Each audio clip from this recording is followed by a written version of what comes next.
Hello, everybody. I hope you're finally awake. I'm sort of awake. I'm not totally there yet, but maybe I'll wake up during this little talk we're having.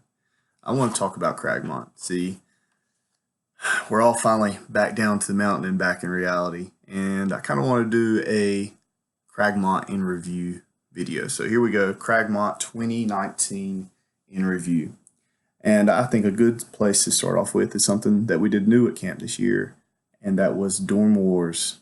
Okay, I think Morgan did a great job with dorm wars. Obviously, as you can see, I've got some new decorations in my office, and let me bring it up closer so everyone can see it. Yeah, there we go. Oh, it's so heavy, man. This is a good trophy. But anyways, so dorm wars was a very important part of this year camp, and I'm proud to say that my guys did really, really well. So, repping for Woodside. Let's do it. Let me put this back without falling. But, um, you know, all arrogance aside, I think Cragmont was the actual real winners of dorm wars. And yeah, my guys did great, and they learned scripture, they cleaned their rooms, and they won some games. But from what I saw throughout the week, every group dorm wars was having the same effect on them. With Wacky Olympics, it was in the past it's been very randomized. The games are fun, and the people who worked on them did a lot of good stuff in that too.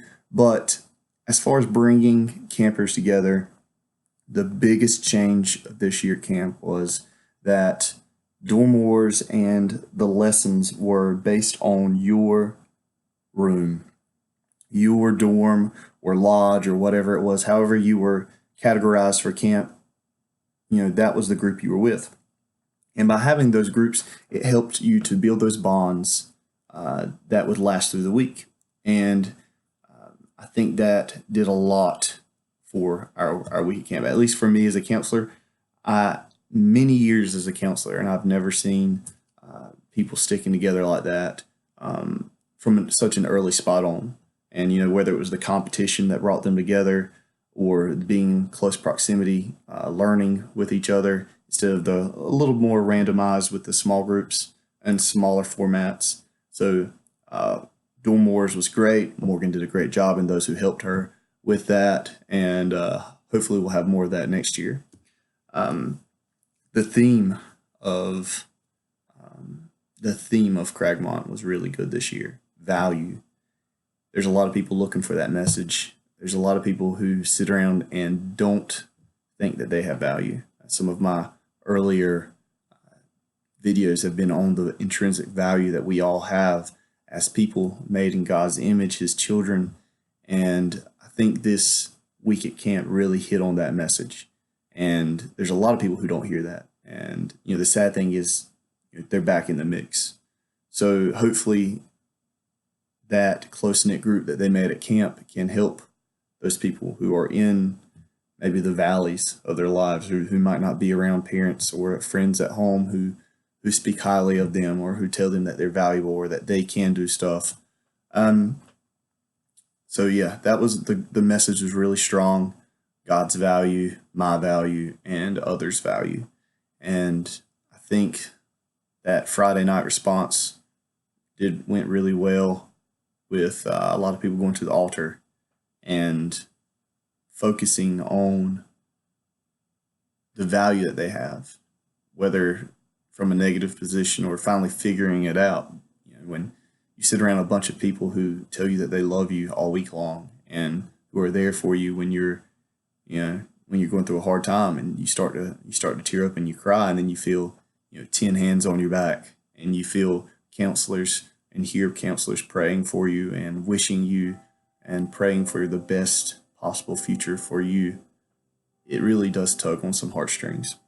So value is always an important Christian message, and it's not just something that needs to be forgotten this week. We can carry it around with us forever. We could hear that message every day and be okay. Expectations. One of the hardest things about Cragmont is when you come home and you come down from the mountain, It's like being thrown back into the mundane, being thrown back into the day after day of plain old, same old pattern that you've been living before. And I've spoken about patterns. But Cragmont is the opportunity to start new patterns. And patterns are the key to changing your life. If you can look back at your life and say, well, when I run my life this way, this is the outcome. See, and then you get to Cragmont and you get a taste of what new patterns could do for your life. They could give you, new friends, new places to go, and new possible futures. And the hard thing is change. It takes a while to build a pattern as something concrete and real and permanent. And what we do is it's so easy to shift back into the old patterns that we're used to just feel safety in our comfort zones, that when we get back home, it's the same friends, it's the same routine, it's the same places, it's the same patterns that have put us in the spot where we felt so empty when we got to camp. One of my other concerns about camp is one of the great things of camp is the emotional connection that you get with God. And you get up there and you get tired. The music starts playing really loud and the speaker hits and pulls on your heartstrings. Your friends are all there and they're hugging you, and there's a lot of emotion flying around the room. And sometimes you get the feeling that that's God. And it is, God does use emotion to speak with you, but it's not the only way he speaks to you. See, God talks to us on very different levels all the time, and you just have to learn to listen to him. And maybe at Cragmont you're more tuned in, but you see, when you get home and there's not all that emotion flying around, there's not those 8 friends who are putting their hands on your shoulders and praying for you, and you're asking that question, is God still here? I don't feel God like I did at Cragmont. Has God abandoned me? Is my relationship worse now than when I was at camp? Because you're not going to have that emotion that saturates the air around you. No, instead, you're going to have you at home, sometimes by yourself, sitting there in the quiet. It reminds me of the Bible story of Elijah, where he was on the mountain. I've got another video called Be Still about this story. And he was listening for God, and he was listening for God, and he saw it he was listening for God's voice in the fire and in the earthquake and in the wind, and it wasn't in there. All these loud, dramatic events happened, and God was not in those. He was in that still small voice. He was in that quiet and that silence.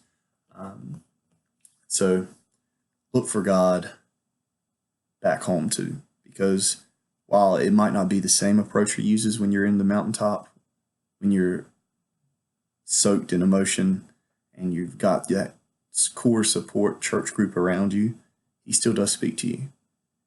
And just because you don't feel like you want to cry, or that you don't want to, jump up and down or shout, doesn't mean that God's not there. God is not emotion. He's something so much deeper than that. He's something so much more consistent and real in your life than just a tear that comes down. He's the wisdom that speaks to you. He's that still, small, quiet voice that you can barely even hear. Sometimes you got to knock all the noise out before you can. And you're not going to get the noise out of your life unless you build new patterns. So I think patterns are key.